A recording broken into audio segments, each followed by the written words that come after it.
প্রতিটি মেয়েদের একটা কমন প্রশ্ন থাকে যে তারা যখন গর্ভবতী হওয়ার জন্য পরিকল্পনা করে থাকেন এবং সহবাস করার সময় যোনির মধ্যে বীর্যপাত করে থাকেন, তখন তারা বুঝবে কি করে গর্ভবতী হওয়ার জন্য জরায়ুর মধ্যে শুক্রাণু প্রবেশ করেছে। এবং আরো বেশ কয়েকটি প্রশ্ন জিজ্ঞাসা করে। তার মধ্যে অন্যতম যেটি হলো, তারা জিজ্ঞাসা করে যখন বাচ্চা নেওয়ার জন্য যখন সহবাস করে যোনির মধ্যে যখন পুরুষ বীর্যপাত করে থাকেন এবং বীর্যপাত করার পর যোনি থেকে লিঙ্গটি যখন বের করে নেয়, সেই বের করার সঙ্গে সঙ্গে শুক্রাণু বেরিয়ে আসতে থাকে ভ্যাজাইনার সামনে, তখন এই সময় কি করণীয় থাকে, কি উপায়ে এই শুক্রাণু বেরোবে না, এই সমস্ত কিছু প্রশ্ন জিজ্ঞাসা করে তারা। আজকে আমি এই ভিডিওর মাধ্যমে এই সমস্ত কিছু প্রশ্নের অ্যান্সার দেওয়ার চেষ্টা করব। নমস্কার বন্ধুরা, আমি রবিশঙ্কর হেলথ গাইড চ্যানেলের পক্ষ থেকে সবাইকে অসংখ্য ধন্যবাদ জানাই। আপনি যদি আমার চ্যানেলে নতুন হয়ে থাকেন তাহলে চ্যানেলটিকে অবশ্যই সাবস্ক্রাইব করে পাশে থাকা বেল আইকন অন করে রাখবেন, যাতে নতুন ভিডিও আসার সঙ্গে সঙ্গে আপনি সেটা দেখতে পান। আর যদি কারোর কোনো প্রকারের কোশ্চেন থাকে তাহলে অবশ্যই আমাকে কমেন্ট করুন, আমি অবশ্যই অ্যান্সার দেব।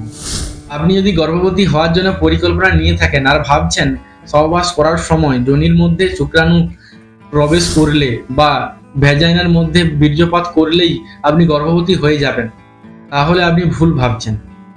কারণ শুধুমাত্র যোনির মধ্যে বীর্যপাত করলেই আপনি গর্ভবতী হবেন না। সব থেকে বড় ব্যাপার যেটা আপনাকে জানতে হবে, এটা হলো গর্ভবতী হওয়ার জন্য একটি সময়, যেই সময়ে ডিম্বাণুটি গর্ভাশয় থেকে পরিপক্ক হয়ে ডিম্বনালীতে এসে উপস্থিত হয় এবং সেই সময় আপনার শুক্রাণু জরায়ুর মধ্য দিয়ে ডিম্বনালীতে গিয়ে ডিম্বাণুর সঙ্গে মিলিত হয়ে বাচ্চার জন্ম দেয়। এই সময়টা আপনাকে অবশ্যই জানতে হবে এটা কোন সময়। এই নিয়ে আমার আরেকটি ভিডিও বানানো রয়েছে, আপনি যদি দেখতে চান তাহলে অবশ্যই আমার চ্যানেলে গিয়ে আপনি দেখে নিতে পারেন, বা আমি এই ভিডিওর ডেসক্রিপশন বক্সে ওই ভিডিওর লিঙ্কটি দিয়ে দেবো, আপনি চাইলে ওখান থেকেও দেখে নিতে পারেন। এখন শুরু করছি ভিডিওর মূল পর্ব।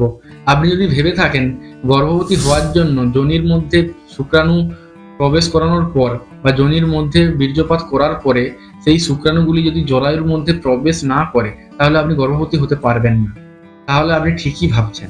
এর সঙ্গে আপনাকে আরেকটি কথা জানতে হবে, যেটি হলো গর্ভধারণের জন্য সঠিক সময়।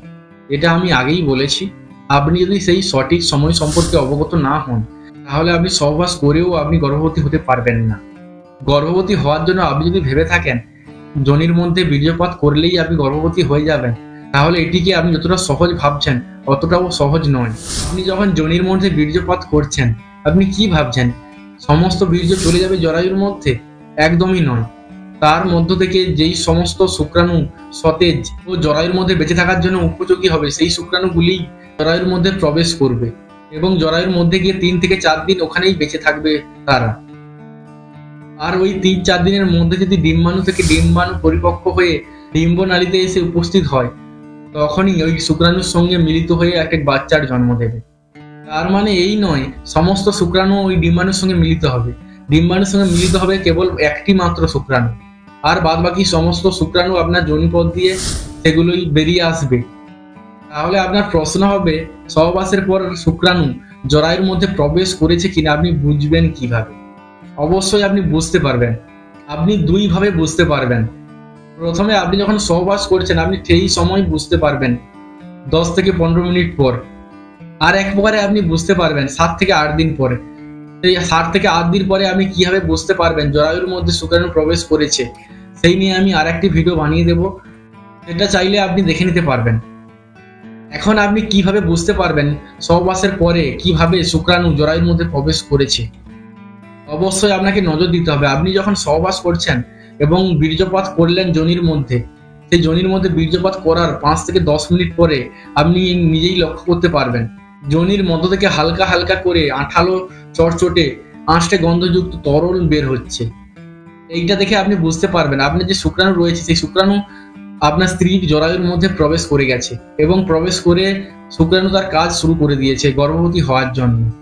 এটা মনে রাখবেন, আপনার শুক্রাণু যদি শক্তিশালী হয়ে থাকে তাহলে সেই শুক্রাণু জরায়ুর মধ্যে গিয়ে 3 থেকে 4 দিন বেঁচে থাকতে পারবে এবং তারপরেই শুক্রাণু মারা যাবে।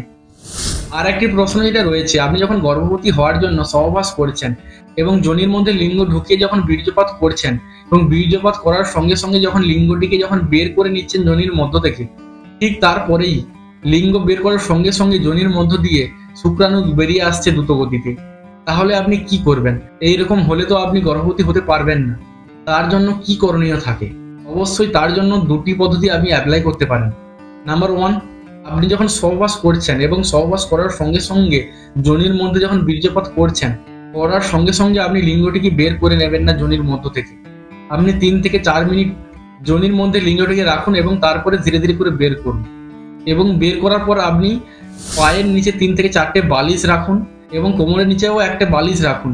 রেখে 15 থেকে 20 মিনিট আপনি শুয়ে থাকুন। এরকম করে দেখলে আপনি বুঝতে পারবেন আপনার যে শুক্রাণু রয়েছে সেই শুক্রাণু কিন্তু বেরিয়ে আসবে না। নাম্বার 2, সহবাসের পর যখন আপনি যোনির মধ্যে বীর্যপাত করলেন, বীর্যপাত করার পরে আপনি 1 মিনিট থেকে 2 মিনিট পরে যখন লিঙ্গ বের করে নিচ্ছেন, তারপরে আপনি 2 পাকে বেডের সাহারা নিয়ে উপর দিকে তুলে রাখতে পারেন 10 থেকে 15 মিনিট, বা আপনি দেওয়ালের সাহারা নিয়ে 2 পাকে আপনি উপর দিকে তুলে রাখুন 15 থেকে 20 মিনিট।